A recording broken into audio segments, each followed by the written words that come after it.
Баршаңызға сәлем достар, каналыма қош келдіңіздер. Сіздермен Ақнұр. Бүгін мен сіздерге қыстың күні қытырлатып жейтін керемет оңай тәсілмен жабылатын қияр мен помидорды жауып көрсететін боламын. Сондықтан видеомнан алыстамай соңына дейін көріңіздер. Мен қазір сіздерге 2 литрлік банкеге жауып көрсетемін. Және де біздерге алдын ала жуып тазаланған қияр және де түйіршіктелген қара бұрыш, чеснок, лапы жапырағы қажет болады. Мен жаңағы банкымды алдын ала парлап алдым. Жарты сағат алдын мен мантоваркеге салып, осы 2 литрлік банкымды жақсылап парлап алдым. Және де қиярларымыздың осындай екі шетін кесіп тастап, парланған банкымыздың ішіне нығыздап саламыз. Міндетті түрде нығыздап салыңыздар. Мен нығыздаған жоқпын, үйімдегі бар қиярды ғана жаптым. Және де үстіне бүкіл салынатын заттарымызды салып, сақырлап тұрған жаңағы суымызды құйып қоямыз. Және де крышкасын міндетті түрде үстіне қайнаған суды құйып, бір шетке 10 минутқа қоя тұрыңыздар.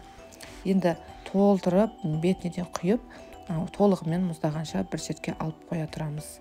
Міндетті түрде банкымыз кәдімгідей қолымыз ұстаған кезінде жаңағыдай қолымыз күймейтіндей болуы керек. Енді мен сізге помидорды көрсетемін. Помидорды да дәл осылай 2 литрлік банкімізге алдын ала парлап жуып аламыз. Банкымызды міндетті түрде оның үстіне жуып тазаланған қызанақтарымызды саламыз. Қызанақтарымызды мен осындай тіс шыққышпен жан-жағын тесіп шұқып алдым, себебі үстіне ыстық су құйылған кезінде сыртындағы қабыршағы алынып кетпеу үшін. Қызанағымызды да міндетті түрде жақсылап жуып тазалап алыңыздар. Нығыздап осылай банкымыздың ішіне нығыздап саламыз. Және де үстіне лапы жапырағын, қара бұрыш және де чесноктарымызды салып, сақырлап қайнап тұрған ыстық суымызды құйып, тағы да бір шетке толығымен суығанша алып қоя тұрамыз. Бұл тәсіл өте оңай, ешқандай да жаңағыдай артық затты қажет етпейді. Мен ішіне ешқандай да укроп, аспирин салып жатпаймын. Тек қана дәл осылай оңай тәсілмен ғана жаба саламын. Сонда да дәмі өте керемет болып шығады. Міне біздердің қиярымыз дайын. 1 сағат тұрды. 1 сағат көлемінде, және де ішіндегі суын құйып алып, бір ыдысқа, таза ыдысымызға құйып алып, тағы бір сақырлатып қайнатып аламыз. Енді біздердің суымыз қайнайым дегенше, біздер қиярымыздың үстіне 2 ас қасық тұз және де 2 ас қасық қантымызды саламыз. Және де оның үстіне біздерге сірке суы қажет болады. Сірке суы мендегі 70%-ық бір ас қасығымызды толтырмай, осылай көрсетілген мөлшерде құямыз. Дәл осылай мендегі 70%-ық уксус.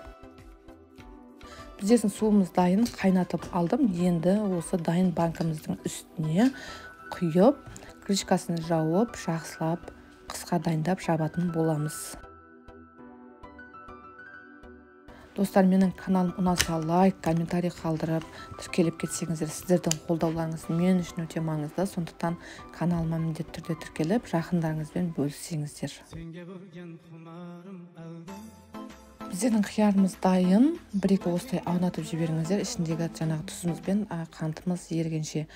Көп аунатудың қажет жоқ. Енді біздерге помидорымыз қажет.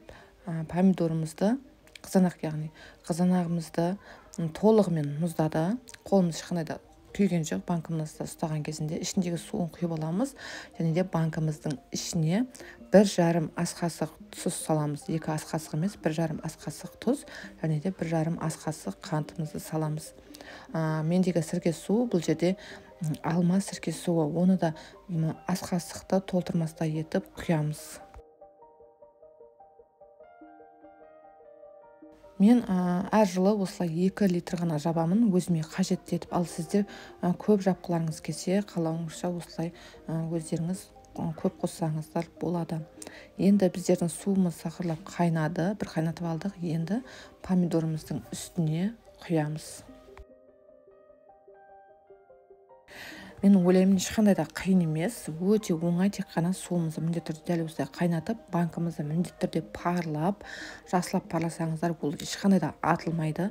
Мен дәл осылай жылында осылай жабамын. Ешқандай да атылмайды, дәмі өте керемет болып шығады.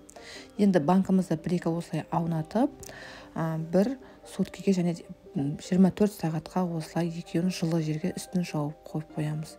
Өте керемет достар. Видеом ұнаса, сіздер лайк басып, комментарий қалдырсаңыздар. Келесі видеомда кездескенше сау болыңыздар.